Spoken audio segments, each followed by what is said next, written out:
set a ball screen and play live. Well, what I'll do is I'll say you start behind her, like right on the side.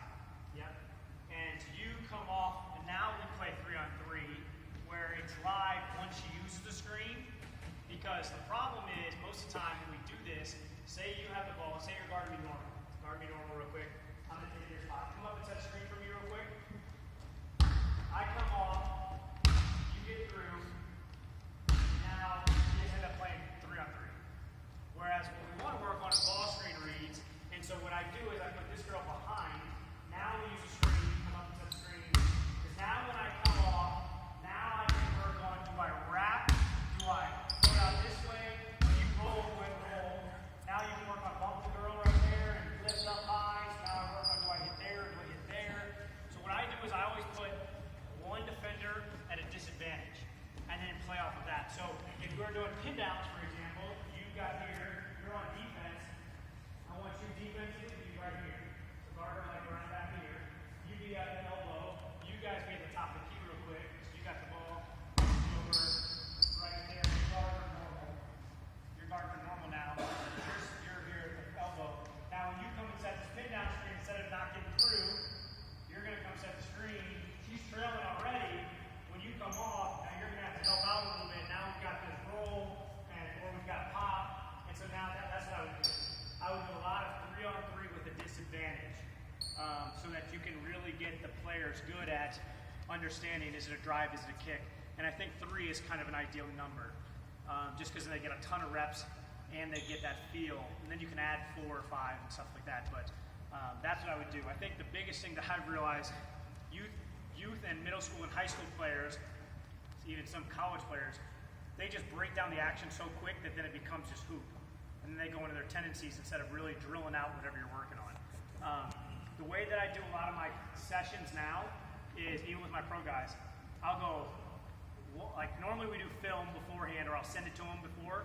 So we'll go film first, then we go walk through / talk through, then we go break it down, then we go drill it, then we try it, then we break it down, then we try it, then we break it down, then we try it, break it down, try it, and then eventually they have it. But I think that the aspect of, if I was teaching a high school kid, it would be show it, teach it, do it, try it, teach it, try it, teach it, you know what I mean? And then it keeps going back and forth. But I think most people just go into straight do it and then try to teach, and there's so much that they failed to teach at the beginning that you're constantly playing catch up instead of just breaking it down at the beginning. And I think that most coaches are I'll give you an example real quick, and this is important. Okay, so I sit in the exit row all the time. I fly like 100 flights a year, so I get the board first, pick my seat, everything. And I always pick the exit row, window. Big guys get mad at me because I'm small, but I do. So I get the extra leg room, everything. And so one time we were flying, and the flight attendant comes up and does a whole, are you willing to enable assist? I need a verbal yes, whatever. And the guy had his headphones on, and the lady was pissed because he didn't give her a verbal yes. And literally she called him out and said, what do you do? How do you open the door if the plane goes down?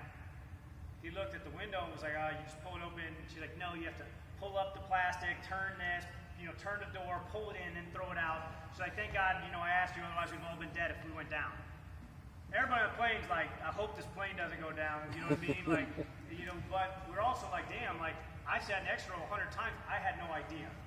And, you know what I mean? Like, I figured it was common sense, like, to open a door, but you never really know. And so what that made me realize, I'm always thinking of ways to, like, kind of analogies. There's a lot of things that we assume our players know that they have no idea. For instance, the number one most common thing when teaching ball screens is, all right, so you're going to use the ball screen, and then you're going to come off it, and it's like, timeout. Most players can't even run their player into the ball screen. That's the hardest part. And that's the part none of us ever work on. So that's what I learned is, if you watch coaches all the time, I remember my college coach who just had 800 wins, and he's one of the top 10 all-time winningest coaches or whatever. He literally was one of the best, most offensive geniuses I've ever played for, ever known. I've spoke with and talked with and learned from a ton of NBA coaches. He knows more than any of them. There's not one time he taught us how to use a ball screen. Every play was, all right, so use the screen, and then you're like, coach, stop. Like, you know what I mean? Like, or I remember we were playing Kansas, and I was guarding LaVance Fields, who was an All-American, LaVance Fields was for Pittsburgh. I was guarding Teron Collins at Kansas, And he was like, all right, so, Drew, just get over the ball screen. I'm like, time out, coach, this is All-American. I'm just going to get over the ball screen. You know what I mean? I'm going to need some help back there from my big guy. And so I think that one thing that you got to constantly ask yourself is, if they're doing it, did I teach it or did I allow it? And if you constantly ask yourself that and put it back on you, is everything that's a byproduct of what you see on the court, you either taught or you allow. If they don't box out, it's because you either taught them, you didn't teach them how to box out, or you allowed them to just casually box out and slip up box outs in practice. So did you teach it or did you allow it? That's why you see it. That's what I would say on that stuff. Other questions? I know we're past our time, but any other questions?